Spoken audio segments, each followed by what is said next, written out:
Labadiena, su jumis Grigorijus, siuvimo mašinų meistras. Šiandien mes pakalbėsim apie tai, kaip išrinkti siuvimo mašiną arba kokias klaidas dažniausiai žmonės daro, kada išsirinka siuvimo mašiną. Tai pirma, įsirinka pagal tai, ką akivaizdžiai matosi. Pavyzdžiui, kiek mašina daro tų dekoratyvinių raštų, kiek tų dygsnių, taip, arba kokio galingumo variklis, arba kiek jinai sveria ir taip panašiai.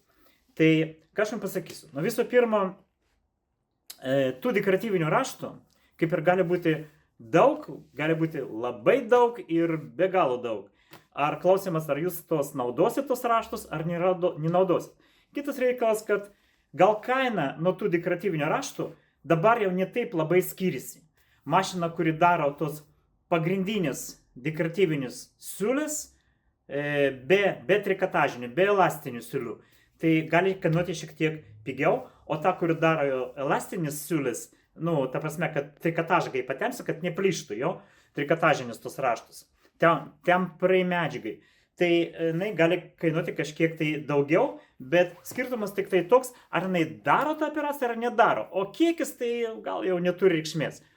Naudosit jūs tą operacijų ar nenaudosit? Pavyzdžiui, jeigu pas jūs yra maži vaikai arba tiesiog jaunimas, kuris naudosis tą siuvimo mašiną, galbūt iš tikrųjų, tegul būna tų daugiau raštų, tegul būna ten raidės, atmintys, kaip sakant, kaip mano pažįstamas sakė, tai geriau negu narkotikai. Tegul žmonės, tai sako, ypač jaunimas, taip sakant, tegul naudojasi. Bet esmės tai neturi, nes ką jūs darysit, ką daro klientas?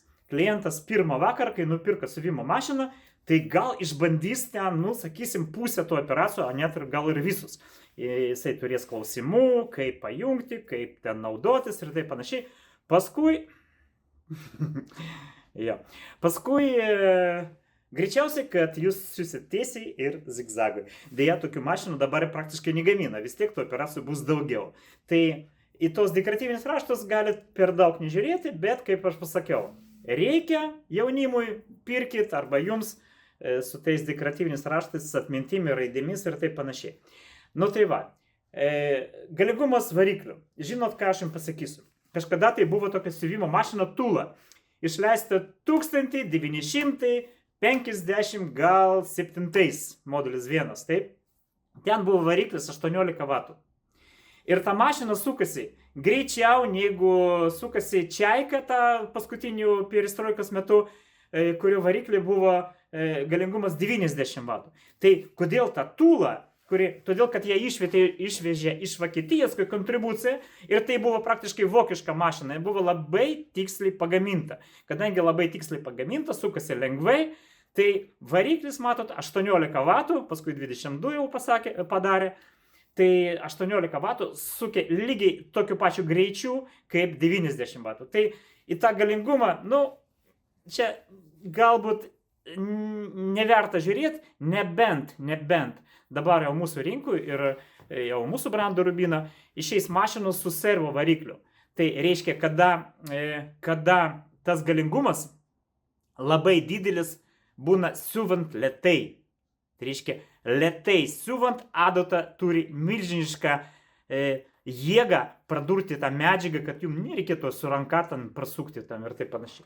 Tai gal nebent. Bet šiaip variklio galingumas praktiškai neturi reikšmės, aš nemanau, kad tai, jeigu jūs nebent siusit labai daug, beveik, tokia pusiau masinė gamyba, tai tada taip. Tada jūs tiesiog tą paprastą dygsnį pasiūsite, kaip sakot, greičiau. Svoris. Svoris iš vienos pusės gerai, kad mašina sunkiai, bet iš kitos pusės jums reikės ją tempinėti pirmin atgal, ten iš kambario į kambarį, pavyzdžiui. Štai, jeigu turi svorį, tai čia gali būti kaip ir pliusas iš vienos pusės, o iš kitos pusės kaip ir minusas, nes praktiškai mašinos dabar gaminamas, jie apdalai turi dažniausiai plastikinę, bet viduje vis tiek. Kiekviena mašina turi metalinę aliumininę korpusą. Ir nuo to korpuso, sunkus tas korpusas ar lengvas, šiaip nelabai turi reikšmės. Tai va. Toliau Ką gali būti dar? Tai pirma klaida, kad operacijos tas kiekis, jo galingumas variklių. Ta, ką jūs matote, tai va, tiesiog techninius parametrus, skaitot internete ir matot tos techninius parametrus, tai visiškai nereiškia, kad reikia pirkti tokią mašiną ar anokią mašiną. Paskui žmonės prašo, galbūt man paprastą, nesudėtingą mašiną. Va šiandien paskambina klientė ir sako, aš žiūrėjau jūsų kanalą YouTube, taip man viskas patinka, nežinau, ką jums patinka, bet mano lietuvių kalba, tai iš karto atsiprašau, jinai labai prasta, labai turiu to, taip sakant, to kiekį žodžių, kur aš naudojau, bet manau, kad jūs suprasit, tai dar kartą atsiprašau. Tai jinai pasakė man, kokią mašiną išrinkti, sako, žmonės dažniausiai ateina pas mus ir sako, man nesudėtinga, nebrangi, aš truputį ten siūsiu, gal kažką tai taisysiu, darysiu kažkokį remontą, gal man reikės ten užsiūti kokius kelnius suplyšo, o galbūt trikotažą siūs, kažin, o gal jums reikės užuolaidą pasiūt ir taip panašiai. Žinokit, kad jeigu tikrą siuvėją paklauskit, drabužių taisymas, remontas, tas vat, atrodo toks nedidelis darbelis, tai yra labai sudėtinga padaryti. Jo, čia būna kartais lengviau pasiūti, negu pataisyti. Tai tam, kad vis dėlto jūs galvojat, kad jums reikalinga nebrangi mašina, kad jūs mažai siūsit ir už tai va, tokie kriterijai, nu, žinot, nelabai čia praeina. Aš jums pasakysiu taip. Va, tarp kitko paminėjau, šiandien paskambina klientė ir paklausė, kokią mašiną nupirkti. Nu, aš sakiau, kad nupirkit tikrą, gerą, brangi, kokybišką mašiną, kad jūs tiesiog atsisėstume laiks nuo laiko ir jūs pasiūtume ir ta kokybė to siuvimo būtų gera. Ir žinokit, kad šiandien jūs siūnat galbūt storą, tarp kitko dar vienas kriterijus, kad siūtų storą. Palaukit, o trikotažą jūs nesiūsit, o jūs įsitikinęs, kad jums nereikės, pavyzdžiui, užuolaidą pasiūti, iš kokios šifono ten ar temperijos medžiagas kaip trikotažas, pavyzdžiui. Kodėl ne? Tikrai galėsit. Ir prasta mašina, pigi mašina, sakysim, jinai gali to ir nepadaryti. Ir pas jūs nebus noro tų siūti, jūs tiesiog negalėsit siūti. Todėl, kad jeigu jūs esat profesionalas, tai tada jūs žinot, kaip ten pasukti, ten šaudiklinę įtempimą siūlo padidinti, viršutinį siūlo padidinti, kokią ten adatą įstatyti, kojelę prispausti ar ne, gal reikės pirštų padėti. Profesionalas apie tai žino. Jūs apie tai nežinosit, pavyzdžiui, ir jums bus sudėtinga dirbti su tą pigi mašiną. Tai jeigu jūs ateinat ir prašot pigiausias mašinos, patikėkit, kad pigiausia mašina padaryta taip, kad jinai, ją pigiai pagamino. Suprant? Pigesnė mašina, pigiai pagaminta. Viskas, taškas. Nebent pas mus taip yra. Ir nors aš sutinku kartais internetinė erdvė, kad ten gali tą mašiną ne visai pigiai kainuoti, bet jinai, iš vis ten niekam tikusi, blogiau negu ta pigi. Bet mum tikėt galima. Tai va, tai tas kriterijus kaip ir, žinot, aš jums pasakysiu, galbūt vidutinių klasių kažkokią tai nupirkit, bet tikrai nepigesnė nėra, kad ten pirkti tos pigios mašinos. Toliau, kokia dar gali būti klaida? Jūs klausėt, kokią mašiną nupirkti pas pardavėją. Va, mum tikėt galima. Tik tai mum, jo.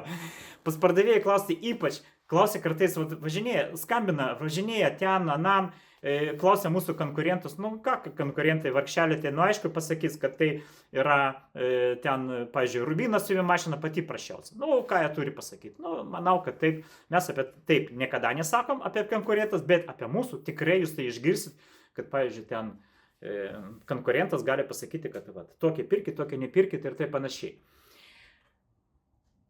Sekantis kriterijus. Klausti, šiaip tas pats, bet paklausti pas siuvėją. Žinot ką, aš pasakysiu. Ta siuvėja siuva greičiausiai su pramoninė mašina ir nieko bendra su ta buitinė technika jinai neturi.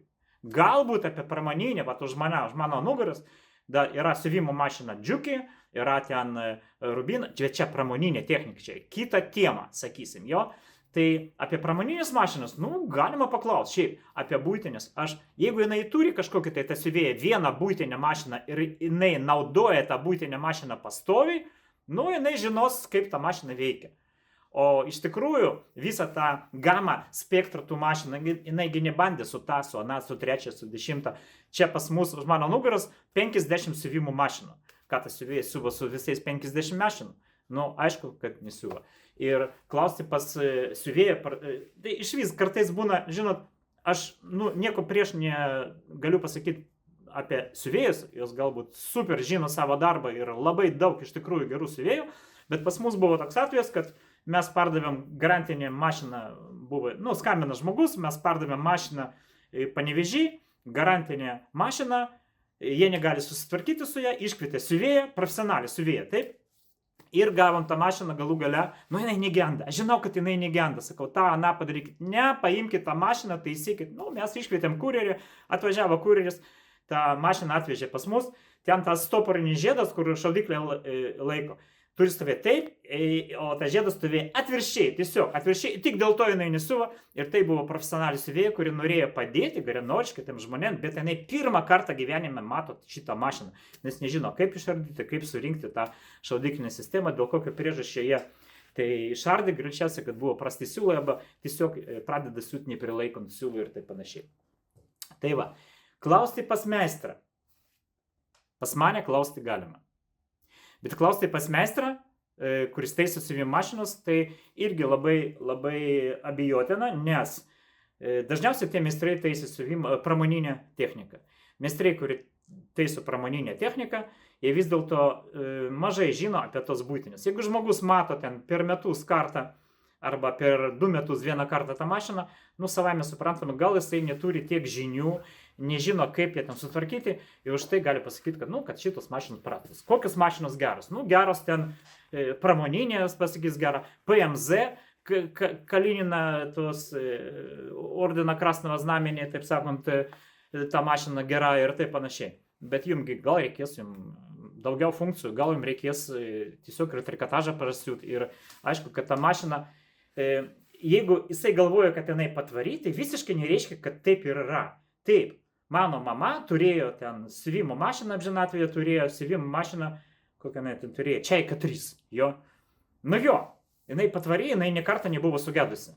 Bet sureguliuoti, kad jinai siūtų normaliai, be praleidimų, ten, kad nerautų, kad neplėštų adatą, nelaužytų ir taip panašiai. Čia, žinot, labai didelė istorija. Taip, jinai patvari, nes iš metalo padaryta, ten, nežinau, galima išmesti ten ant grindų iš 2 aukšto, gal su jai ir nieko ir neatsitiks. Bet tai visiškai nereiškia, kad jinai buvo gera, kad ta siūlė buvo labai geros kokybės. Labai abejoju, tikrai galiu pasakyti, kad ne. Paskui, matot, kadangi kartais meistrai taiso tą techniką, kuri parduoda dažniausiai vieną brandą, taip, kažkokią tai brandą. Tai jie nemato to viso spektro. Pavyzdžiui, pas mus 50 mašinų, o ten yra viena mašina, kuris taiso, jisai moka taisyti, jis žino, kaip taisyti, o apie kitus jisai, kaip irgi nežino, ką pasakyti, gal kartais nepavyksta pataisyti, kaip ir man kartais nepavyksta pataisyti, aš neinu taisyti pramoninę mašiną, pavyzdžiui. Aš taisau buitinę techniką, man tai puikiai sekasi, todėl kad tai darau kiekvieną dieną jau, galima sakyti, 40 metų, jo. Tai va, tai klausti pas meistrą, dar, žinot ką, atsiliepimai internete. Bet atsiliepimai internete, arba šiaip, kuo daugiau parduota mašinų, taip, tuo daugiau prastų atsiliepimų. Žinot kodėl? Todėl, kad žmogus, kaip sakant, jisai, kada viskas gerai, jisai galvoja, kad taip gerai, taip turi būti. Ir aišku, nieko nerašo. Gerai ir gerai, man nerūpi. Aš pasivau, padėjau atgal ten į spintą tą mašiną ir darau savo darbą kitą. Jo. Bet jeigu ką nors blogai, tai tada jau rašo, suprantat? Ir praktiškai išeina, yra tokia rizika, kad kuo daugiau parduota siuvimo mašinų kažkokiu tai, tuo daugiau gali būti prastų atsiliepimų apie ją. Nes, pasitaiko, ką padarysi. Ir dar, žinot ką dar, kodėl negalima pasitikėti tais atsiliepimais. Aš jums papasakosiu tokią istoriją. 2 aukšte, va čia, tiesiai virš mane, kažkada tai buvo siuvimo kursai. Ne visai mūsų tai kursai buvo, bet mūsų partneriai vedė tos siuvimo kursus. Ir kokia buvo istorija? Nu, mes šiaip atidarėm tos siuvimo kursų tam, kad žmogus galėtų išbandyti kursuose tos mašinos ir jeigu jam patiks, kad nupirktų tą mašiną. Ir kokia buvo istorija? Istorija buvo tokia, kad jie taupė ant siūlų, tos mokytojus. Jie nepirkdavo siūlų kokybiškų, o žmogus surado kažkokią tai medžiagą, nupirka ir tos išburdo to leidinio bandė ten sukirti ir pasiūti tą medžiagą, bet neždavo iš namų siūlus. Arba ten nupirkęs kažkur, tai nesvarbu kur. Ir ten buvo geriausias, brangiausias siuvimo mašinos ir aš ateidavau ten reguliariai, žinot. Tai ta ne tai, taip ne. O visa problema buvo tame, kad jie naudodavo tų siūlų atneštų iš kažkur tai nupirktų ten iš namų ir tai panašiai senovinių tų siūlų medvilninių arba ta dabartinė, ant kurio nerašo poliesteris, reiškia iš padangų pagaminta. Patikėkit, 90% siūlų, kurie parduoda specializuotos parduotuvės, yra prastos. Jeigu ten neparašyta poliester 100%, teisė ant rytės neparašyta, tai tikrai nepirkite ir nenaudokite, jūsų mašina tikrai blogai siūs. Tai už tai, ką aš prie ko aš vedu. Kad kartais tą prastą atsiliepimą galite išgirsti tada, kada žmogus tiesiog nemoka naudotis tą techniką. Stata kažkokią tai adatą, kur groveliai sumaišyti vietomis, statyti teisingai, o faktiškai įstatyta neteisingai. Naudoja tų prastų siūlų. Tas siūlas per storas, ten adata per ploną. Pradeda siūti neprilaikant siūlų. Čia ne tiek daug reikia žinoti apie siuvimą, kiek reikia to laikytis. Įkalti galvą, kad tai yra taisyklės. Ir tada jūsų mašina siūs be problemų. Nebus prastų atsiliepimų ir gerų irgi aišku nebus, nes siūlo gerai, ką aš rašysiu tą gerą atsiliepimą. Vat. Ir kaip ir jūs neturėsite jokių problemų, taip sakant. Tai va, tai apie atsiliepimus taip, labai atsargiai, niekam negalima pasitikėti, manim galima. Taip, toliau.